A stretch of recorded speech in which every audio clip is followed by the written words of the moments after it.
Hola, mi nombre es Antonio Quispe y en esta charla revisaremos el tema revisión sistemática y manejo de referencias. Bienvenidos. Los objetivos de esta charla son los siguientes. Primero, brindarles un marco teórico sobre cómo realizar una revisión sistemática de literatura científica y manejar las referencias bibliográficas. Segundo, introducirlos en las herramientas necesarias para realizar esta revisión. Y tercero, entrenarlos en el manejo de gestores de referencia y en buenas prácticas de referenciación. En esta primera charla, revisaremos el marco teórico sobre cómo realizar una revisión sistemática de literatura y cómo manejar las referencias. Primero que nada, ¿qué es una revisión sistemática? Ojo aquí, es una revisión que tiene por característica ser completa, reproducible, transparente y con el mínimo de sesgos posible, de la mejor evidencia empírica en respuesta a una pregunta de investigación, a partir de la cual se pueden sacar conclusiones y tomar decisiones de la manera más confiable. Ojo, no toda revisión de literatura es sistemática, ni toda revisión sistemática que ustedes realicen va a encontrar resultados. De acuerdo a la guía Cochrane, los elementos de una revisión sistemática son los siguientes. Primero, tiene que haber un objetivo, una pregunta de investigación y predefinir los criterios de elegibilidad. Segundo, tienes que ser transparente, tienes que publicar la metodología que se va a utilizar para realizar esta revisión sistemática. Tercero, tienes que realizar esta búsqueda de manera comprensiva. Implica que no se te escape la mejor evidencia disponible. Esto es, revisar el mínimo de bases de datos necesarias para encontrar dichas evidencias. Cuarto, tienes que hacer un análisis de sesgos. Este análisis de sesgos se usa con una metodología en particular y para esto es importante usar determinadas herramientas como softwares. Y por último, habiendo encontrado las evidencias, puedes sintetizarlas y para ello vas a utilizar una estrategia estadística que se conoce como metaanálisis. Otro concepto importante que tienes que aprender a conocer es los tesauros. ¿Qué cosa es un tesauro? Imagínate que tú algún día escribes un libro y tienes que elaborar el índice de ese libro.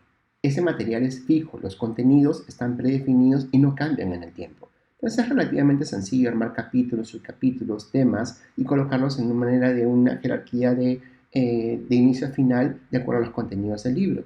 Sin embargo, la literatura científica es muy dinámica. Todo el tiempo se crean nuevos conceptos, todo el tiempo se publican nuevos artículos y algunos conceptos caen en desuso. Entonces es importante que tengamos el control del lenguaje y que podamos actualizar el mismo de manera continua. Esto en las diferentes bases de datos que trabajan de manera independiente generan lenguajes controlados para cada una de ellas. Por ejemplo, PubMed usa los mesh, los medical subheadings. Embase usa entre. Scopus puede usar el mesh y entre. Y la biblioteca Vireme usa los descriptores de ciencias de la salud, los DEX. ¿Cómo se usan estos operadores booleanos? Y acá tenemos que regresar a la clase de tercero de primaria.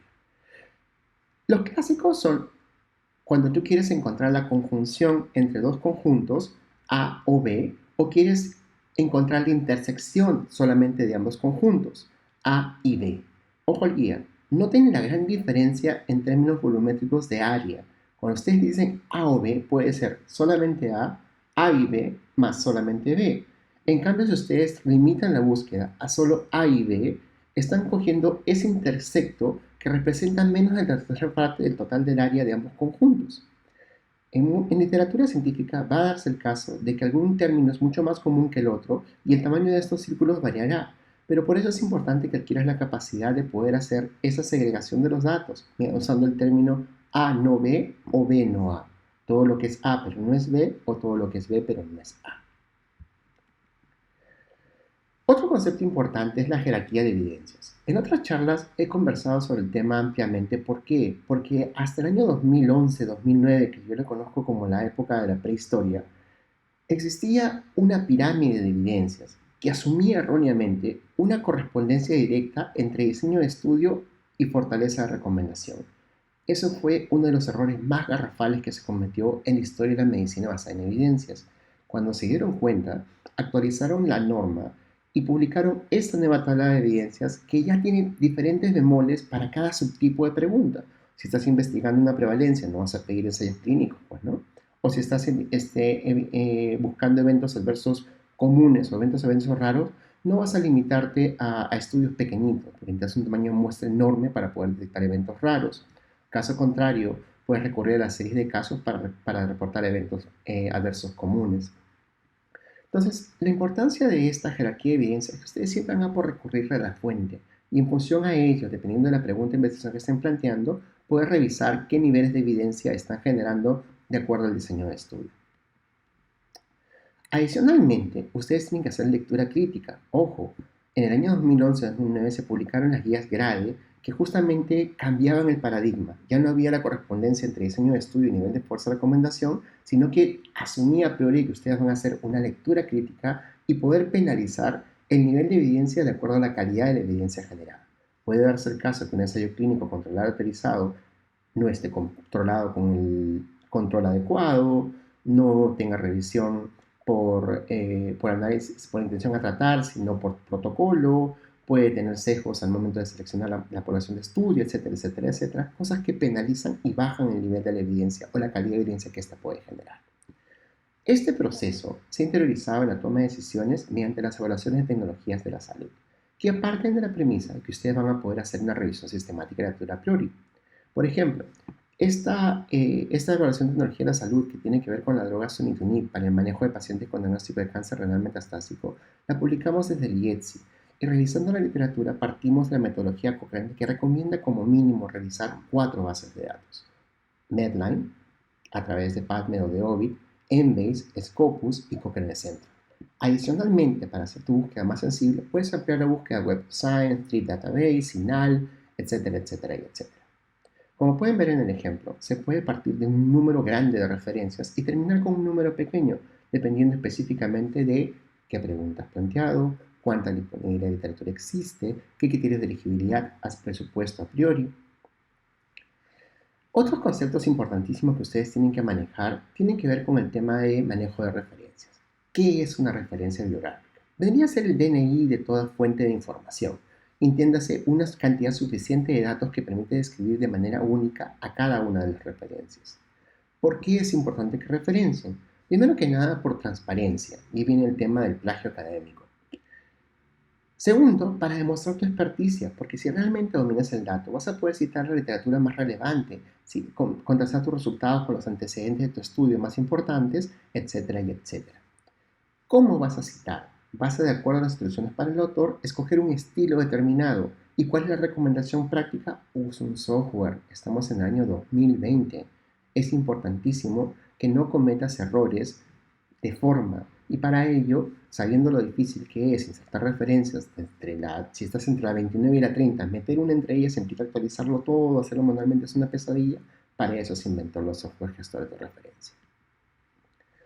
En cuanto a formatos y estilos, depende de la revista. Pero para ser un ejemplo, uno de los estilos más populares es el formato APA, que están actualmente en el APA 7. En el APA 6, esa cita bibliográfica tenía 22 caracteres.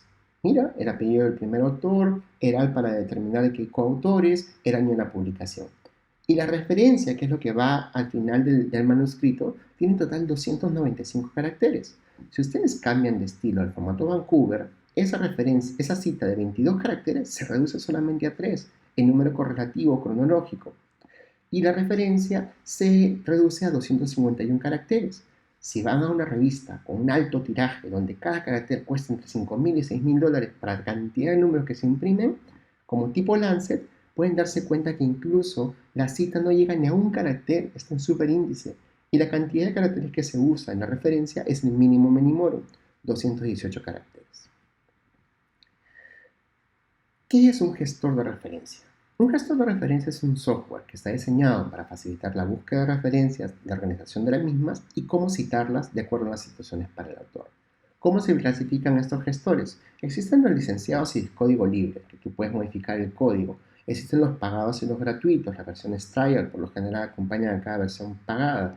Las versiones de prueba, que es cuando el software por primera vez sale al mercado, y las versiones completas, que ya son cuando tienen todas las herramientas disponibles. La versión beta comparado con las versiones maduras. Y por último, están los software que tú puedes descargar e instalar en tu computadora y están los complementos que normalmente se usan en línea.